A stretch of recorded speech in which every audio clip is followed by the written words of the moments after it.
Hello, ठीक है। Hello, मेरे तमाम फ्रेंड्स, मैं कुछ समस्याओं के कारण आपके रूबरू नहीं हो सका। इसके लिए मैं आप लोगों से क्षमा प्रार्थी हूँ। प्रिय भाइयों और बहनों, आज जिस विषय को लेके मैं आपसे चंद बातें करना चाहता हूँ, वो एक जागरूकता अभियान जो आज लोगों ने उसको अपना एक उद्देश्य बनाया हुआ है कि हम कोई भी कार्यक्रम अगर हमारे ऑडियंस के लिए कर रहे हैं तो हम उसको एक जागरूकता को लेकर बात कर रहे हैं। इसी के संदर्भ में अभी एक बड़ा जोरदार कार्यक्रम चल रहा है, पाखंड और अंधविश्वास। साइंस को लेकर के जो पाखंड और अंधविश्वास को उसमें साइंस के विपरीत दिखाया जा रहा है, मैं उसी विषय में चंद बातें आपसे करना चाहता हूँ। प्यारे भाइयों, माताओं, बहनों, पाखंड और अंधविश्वास को अगर हमको उसकी सही परिभाषा करना है तो मेरा ये मानना है कि ईमानदारी से पाखंड का मतलब होता हम कोई ऐसी बात समाज में दे रहे हैं जिससे समाज दिग्भ्रमित हो रहा है, हमारे मिथ्या आचरण से, हमारे मिथ्या बातों से एक पाखंड की बू आती है और उसमें एक गलत रास्ता समाज अख्तियार करने का खतरा रहता है। और अंधविश्वास का मतलब हुआ कि क्या उस पाखंड के चक्कर में आके हम उसके फॉलोअर बन रहे हैं। तो यही विषय देखने में तो बहुत बढ़िया लग रहा है कि हम पाखंड और अंधविश्वास पे बात कर रहे हैं, पर मेरा एक निवेदन है, जहां हम साइंस को लेकर के और जो हमारी एक आदि परंपरा रही है, हमारी विज्ञान से भी बड़ा विज्ञान हमारे पास रहा, जिसके लिए पूरा भारतवर्ष विश्व का विश्व गुरु रहा, मैं उस अध्यात्म विज्ञान की बात करना चाहता हूँ। और विषय ये है कि जो चिकित्सा के क्षेत्र में हमारे ग्रामीण अंचलों में, हमारे आदिवासी अंचलों में एक ऐसे लोग पैदा हुए हैं जिसको हम गॉड गिफ्ट कहेंगे या परंपरागत उसको कोई चीज़ हासिल हुई है, उसका वो एक्सपर्ट रहा, लोगों की सेवा भावना उसमें रही। खास करके मैं इलाज और उन बाबाओं की बात कर रहा हूँ जिनको पाखंड के दायरे में लाया जा रहा है। ईमानदारी बात ये, बेचारे पाखंड में आते ही नहीं।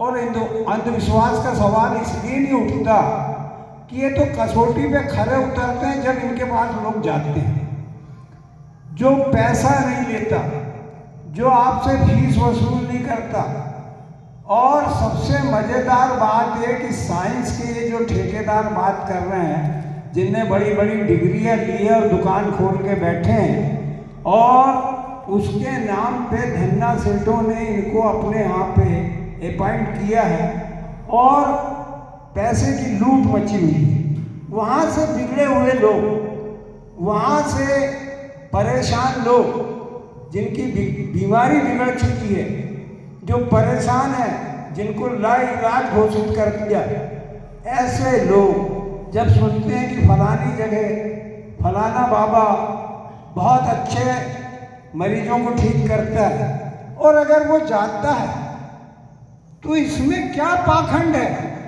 क्या वो इनकी बड़ी बड़ी फीस लेता जो वो लूट के आ गया? क्या कभी उसके साथ चीटिंग हुई? और मैंने तो ये जितनी भी बात कर रहे हैं इसमें 2-4% लोग ऐसे होंगे जो पाखंड के दायरे में आते हों, जैसे फोन पे कोई ट्रीटमेंट कर रहा है, कोई मंत्र फूंक रहा है। ये बात इक्का दुक्का हो सकती है, परंतु मेरा निवेदन है, ये हमारा बहुत प्राचीन अध्यात्म विज्ञान है जिसका सोल ऑफ साइंस कहलाता है कि आत्मा की जो शक्ति है उसका जो विज्ञान है, और ये परम मनोविज्ञान है जिसमें आदमी इस परमपिता परमात्मा की बनाई हुई प्रकृति से एनर्जी गेन करके और फिर वो प्रवाहित करता है। एक बहुत बड़ा मनोविज्ञान है जिसको परम मनोविज्ञान कहते हैं। और ऐसी शक्तियाँ, ऐसी सिद्धियाँ, ऐसी महारत अगर हमारे ग्रामीण क्षेत्रों में, जिसको हम गॉड गिफ्ट कहेंगे या जिसको हम एक हुनर कहेंगे या उसका एक सिद्धि कहेंगे या उसके हाथ का जस कहेंगे, अगर वो किसी आदमी को हासिल हो गई है, और मज़ेदार बात ये है कि इन गरीबों ने कभी ये नहीं कहा कि मेरे से इलाज कराओ, और कभी कोई बीमारी वाला, साधारण बीमारी वाला इनके पास आता भी नहीं। जो सब ये साइंसदान लोग जितनी बात कर रहे हैं इनसे बिगड़ा है, जो बिल्कुल कह दिया जाता है कि अब पैसा भी खत्म हो जाता है, वो निराश हो जाता है, फायदा कौड़ी का होता नहीं, ऐसे लोग वहाँ जाते हैं और वो उन लोगों की सेवा करता है, उसमें आत्मविश्वास पैदा करता है, अपनी आध्यात्मिक शक्तियों से उसका इलाज करता है, अपनी जड़ी बूटियों से उसकी सेवा, उसका इलाज करता है। वो पाखंड के दायरे में कैसे आए? और मेरा निवेदन उन बाबाओं से भी है कि ये भी नहीं समझ पाए वो क्या कर रहा है, उनको कौन सी शक्ति है। भाई साहब, इनके चक्कर में आके स्टेज पर ड्रामा मत दिखाया करो, क्योंकि कोई भी सिद्धि, कोई भी उपलब्धि आपके जो स्थान आपने सिद्ध किया है, जिसको आप ठिया कहते हैं, आपका जहाँ पे मशहूर हुए हैं वहीं पे इलाज भी होता है। और ये ड्रामा की बात नहीं है जो हम ये इसके अंदर यहाँ पे स्टेज शो कर रहे हैं और उसके बाद उसको प्रेशर डाल रहे हैं कि अब ठीक करके बताओ। अरे इसमें विश्वास चलता भाई, वो आइडियंस थोड़ी जो बीमार है उसको ले आओगे और वो उसको विश्वास है, उसको तो ड्रामा कर रहा है, उसको तो ड्रामा का एक वो पार्ट बना हुआ है, तो आप कैसे कह देते? और उसके बाद भी वो गरीब थोड़ा बहुत उसको कन्विंस करवाता भी है कि इसको फायदा होगा, तो आप सुनने को तैयार है और फिर आप बात करवा रहे हैं उसको पाखंड और अंधविश्वास के बैनर के नीचे। मैं कहता हूं अगर वास्तव में आपको पड़ताल करनी है पाखंड और अंधविश्वास की, तो जाके वहां देखो ना कि जहां पाखंड चल रहा है, करोड़ों रुपए से लोगों को नंगा कर दिया जाता, पूरे घर बार बर्बाद हो जाते हैं, लोग भिखमंगे बन जाते हैं और उसके बाद भी उसका ढंग से उसकी बीमारी ठीक नहीं हो रही। इनको पाखंडी कहोगे जिनके पास में न ढंग से रहने का है, न ढंग से इनका रहन सहन है, न कभी ये पैसे की आसक्ति करते। क्योंकि एक हमारे यहाँ कहावत है कि जिसको भी सिद्धि हासिल हुई है वो पैसा नहीं लेता, वो सेवा भाव करता है जब तक उसकी हाथ में जस रहता है। इसलिए ऐसे लोग जो बेचारे निराश हो गए हैं, जो हताश हो गए हैं, जो लुट गए हैं और जिनके पास में अब ये बाबाओं के सिवा कोई सहारा नहीं रह गया, ऐसे लोगों को अगर वो सहारा देता है, ऐसे लोगों को वो रिजल्ट देता है, ऐसे लोगों को वो अच्छा करता है, उसी के बाद तो प्रसिद्ध होगा ना। और जब वो प्रसिद्ध हो गया तो उसमें आपको काहे का अंधविश्वास दिख रहा है? क्या पूरी पब्लिक जो है वो पागल है क्या? वो नहीं समझती पाखंड क्या होता, अंधविश्वास क्या होता।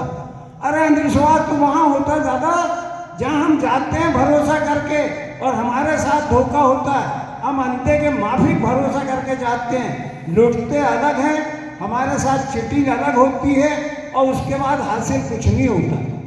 तो उसको उन दायरे में लाओ जो इसमें बदमाशियाँ कर रहे हैं, जो पाखंड कर रहे हैं, इसमें साइंस के नाम पे जिनने एक ठेकेदारी ले ली है और लोग विश्वास कर रहे हैं, उनसे बात करो पाखंड का। ये लोग तो सेवक है बेचारे। और ईमानदारी बात है कि ये रेसेस है, सोल आत्मा की जो ताकत है वो इलेक्ट्रॉनिक बॉडी, सूक्ष्म अति सूक्ष्म तत्व जब वो संचालित करता है अपने एकाग्रता से, ये ध्यान योग कहलाता है। और ध्यान योग के माध्यम से जब वो सामने वाले पे प्रभाव डालता है तो उसके सेल्स, उसकी तमाम पार्ट अंदर के काम करने लगते हैं, उसको फायदा होने लगता है। इसलिए मेरा निवेदन है कि हर किसी आदमी को, अगर वो मान लीजिए सेवा कर रहा है, समाज को उससे फायदा हो रहा है, ऐसे लोग जो निराश हो चुके हैं उनको फायदा हो रहा है, तो इसका ड्रामा मत करवाओ, इसको कम से कम सूक्ष्म जांच करो। जिनको फायदा हुआ उससे ईमानदारी से पूछो कि फायदा हुआ कि नहीं, और नहीं तो मैं चैलेंज करता हूँ, मेरे साथ आइए, मैं ऐसे लोगों से मिलवाऊंगा, पर वो ड्रामा नहीं होना चाहिए। उसकी गुप्त तरीके से आप फोटोग्राफी करिए, उन मरीजों से पूछिए इनको फायदा हुआ कि नहीं हुआ। तो हर चीज को पाखंड के दायरे में ला देना, और हमारा इतना बड़ा प्राचीन अध्यात्म विज्ञान है, ये आज का विज्ञान तो उसके आगे बौना है। अरे हमारे ऋषि महर्षियों ने योग के माध्यम से, ध्यान के माध्यम से, अध्यात्म के माध्यम से वो शक्तियाँ प्राप्त की थी। आयुर्वेद की खोज की, जड़ी बूटियों की खोज की, और उसके बाद रामायण काल से देखे हो, लक्ष्मण जी को जब मूर्छा लगी थी तो सुषेण वैद्य ने जो बूटी हनुमान जी को लाने का कहा था, ये इतने बड़े लोग थे कि मरते मरते आदमी को बचा सकती है ताकतें थी हमारी, वो विज्ञान हमारा लुप्त हो गया।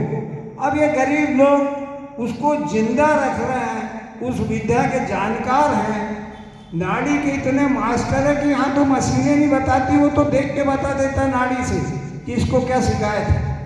बहुत सी ऐसी चीजें हैं जो नसों की वो ठीक कर देते। आपने अंधविश्वास कैसे कहते? और ये क्या साइंस ये होता है क्या? अरे साइंस वो है जो लोगों को फायदा दे। अगर उस साइंस के नाम पे पाखंड हो, लूट हो, लोगों के साथ चीटिंग हो, तो साइंस किस काम का हमारा, और गरीब लोगों के किस काम का? इतने महंगे महंगे साइंस के बिल और बजट है कि आदमी तो अफोर्ड ही नहीं कर पाता दादा, तो वो जाएगा नहीं तो क्या करेगा। और सबसे बड़ी बात, इसमें पाखंड कहाँ दिख रहा है? वो पैसा कहाँ ले रहा है आपसे? आपको कहाँ झूठ बोल रहा है? आपको कब? और सीधे तो केस जाते ही नहीं वहाँ, ये सब भाई लोगों के बिगड़े वाले केस वहाँ जाते हैं। तो उसके बाद भी हम पाखंड कहें, तो इस पर हमको सोचना पड़ेगा। इस विषय में सेकंड वीडियो में आपसे और बात करूंगा। धन्यवाद। जय हिंद।